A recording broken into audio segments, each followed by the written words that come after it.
Ассаламу алейкум. Біздің жайықтың арнасына түсуі.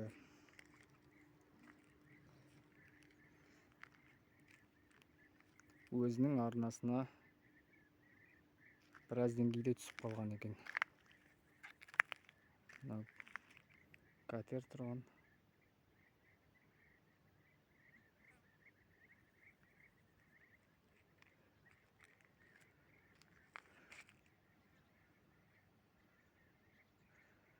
Мына жерде болған судың бәрі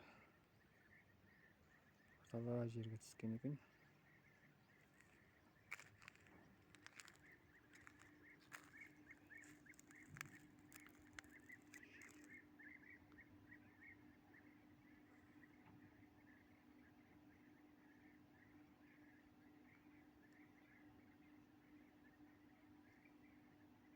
Ескі су айдайтын қойма. Жарты бөлігі суға түсіп кеткен.